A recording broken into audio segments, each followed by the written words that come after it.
What's going on, YouTube? It's your boy Ricky Bowden here with another video. First things first, if you're new to the channel, go ahead and hit that subscribe button. And if you want to be notified whenever I post new content, also hit the bell button next to the subscribe button. Okay, we're gonna get right into the video.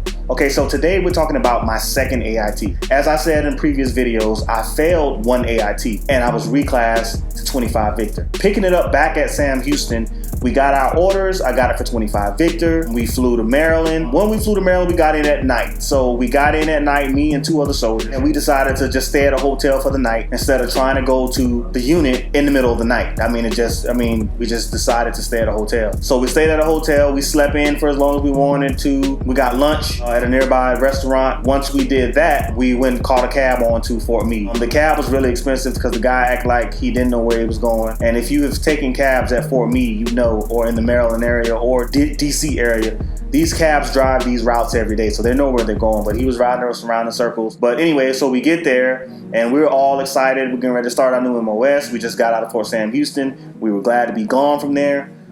We walk in, and then there's the staff duty. So the staff duty person that was there, it was a female. I can't remember her name at this current time, but she was like, blah, blah, blah. And we told them, hey, we just, we're here, we got orders, blah, blah, blah, from Fort Sam. So they went and got the NCO, was a Sergeant First Class. His name was Sergeant First Class Mosley. We all know him if you went to school around the time I went. So he came out, looked at our information, looked at our stuff. He was like, soldiers, I don't know why they keep sending you guys here, but you guys are not going to be 25 Victors. It's crowded. There's too many people here. You guys are going to reclass to another MOS because you're not going to be able to do this. So just to give you a quick backstory on why he said that. So there's a bug in HRC which was the computer was telling the system that it needed more 25 Victors, that it was a shortage, and that they were low in strength when they really was not. It took them a while to fix that bug, so every time something came up, as far as reclass, 25 Victor always showed as needing personnel. Because of that, at our highest, we had 115 people in our platoon at AIT. And that's a lot if you know about Fort Meade. Those platoons normally have 30, 40 people in it. Especially you thinking about 115 in the 25 Victor MOS and probably 80 to 90 plus in the 25 Romeo MOS. And these are 6-month schools. Some of the soldiers were upset.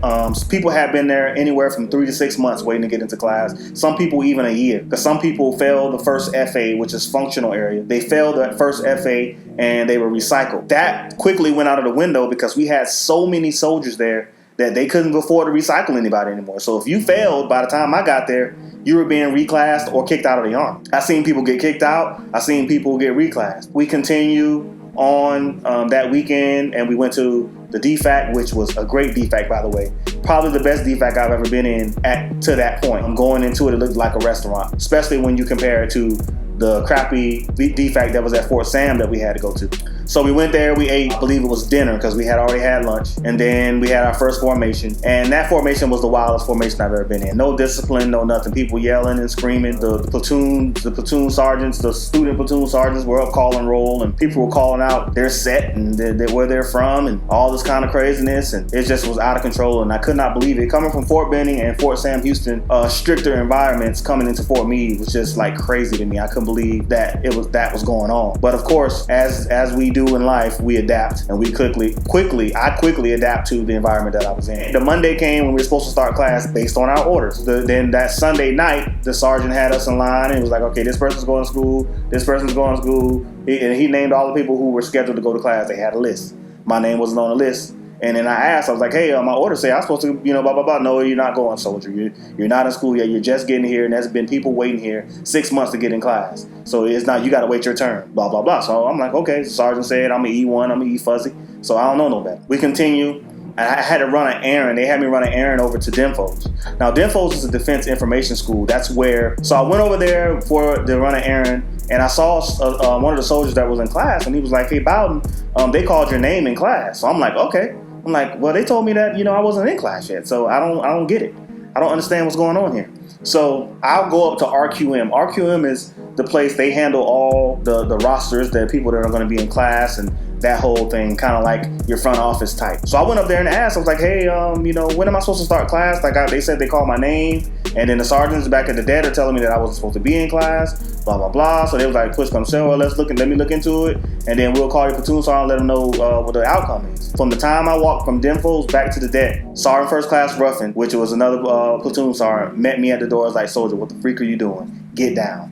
So of course I had to get down. I have no problem with authority at all, but I do have a problem when somebody try to like flex on me. So he was trying to kind of flex on me. He had everybody in formation and had me down in front of the formation, trying to make kind of example out of it. But me being the age I was a little wiser than some of the other ones. I knew the rules, I knew what they could do. He was like, drop down and start pushing. So if you don't know this, in TRADOC environments, they can only smoke you to 10 reps. So I did 10 push-ups and I got up and he was like, what are you doing, soldier? I said, the TRADOC environment, you can only make me do 10 push-ups. He was like, oh, okay, you trying to be smart, huh? All right, roll over, get on your back. And so he was trying to smoke me and I only did 10 reps of everything. To be fair, he was just trying to teach me, hey, there's a certain way we do things around here. I know you're older. I know you got a little bit of experience. He was like, but just trust me. We gonna help you.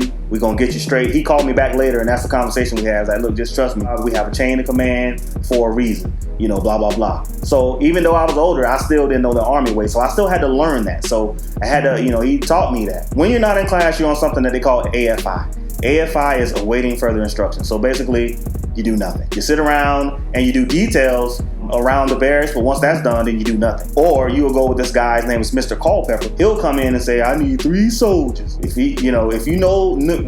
learned quickly.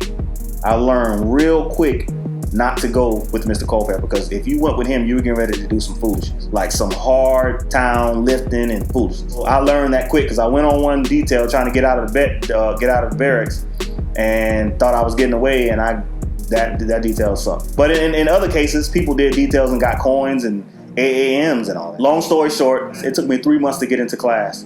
During that time, while I'm waiting to get into class, I met one of my best friends today. He was going through a situation where he was getting ready to get housing, and he was like, hey, you can get housing for your family, right? I'm like, huh, I'm in AIT. He was like, yeah, I'll show you how to do it. So, we got on the Fort Meade post shuttle, we rode it to the PX, and then we walked to the housing office. And from there off, I got all the paperwork I needed. I didn't even tell my platoon sergeant. He didn't even know until I was getting the house, because I went through a different platoon sergeant to get my housing packet approved. By this time, we're getting close to Christmas. I called my family. I was like, hey guys, we're moving up here. I got us a house on post. I know we said that we were gonna freaking wait till I get to a unit, but I can't stay in the barracks. I gotta get up out of it. I go get them during Christmas exodus. We come back and I start class in January, which was good because most people had to wait. So I only had to wait about 3 months, because I got there September 21st. And I only had to wait about a good 3 months before I got into class. So it wasn't as bad. So things worked out for me, kind of, sort of. Like some people stay there forever. I still ended up staying there a full calendar year though, because I got there in September and I didn't leave to September. So all in all, I stayed there a full calendar year. My first class was video production. What was it? Yeah, video production and documentation. So VPD for short was our first class. It was like 3 months and some change long, closer to 4 months. Learned the basis of video and techniques, interviews, blah, blah, blah. We went on field trips down to DC. We went down to Annapolis. We did some things. We went to that restaurant, Chicken Roots, where they have like the biggest milkshake and the biggest hamburger and all that crap. And we ordered that crap and tried to eat it. It was ridiculous. But we went there and did a story inside of there, because we were preparing for, at that time, our last documentation, which is our final grade. So we ended up doing our final doc though at Fort AP Hill. There was a unit there doing training, and we documented the training. We shared the footage, but we had to do our own edit for our final documentation. And like I said, I wasn't a superstar in that class at all. I think I had a 78, but I still passed, and that was the goal for me at that time, was to pass. And I waited a month, and then I went into basic still photography. So that's BSP for short. I went into BSP. That was 3 months and some change as well. This was probably one of the harder classes that I had. BSP was tough because I have never done photography before. So doing photography was tough, but it was fun to learn it. I still didn't do as good as I probably could have, but I had been at Fort Meade so long, my mindset was just to pass and get up out of it. We do what we do. We do our final documentation. I did my final, my photo story. Time passed. We got our grades. I passed. I think I got like a 80 in that class, and we were at graduation, and we went through graduation, and then at the end, they have people come up and shake your hand and congratulate you. If you've ever been, you know how they do.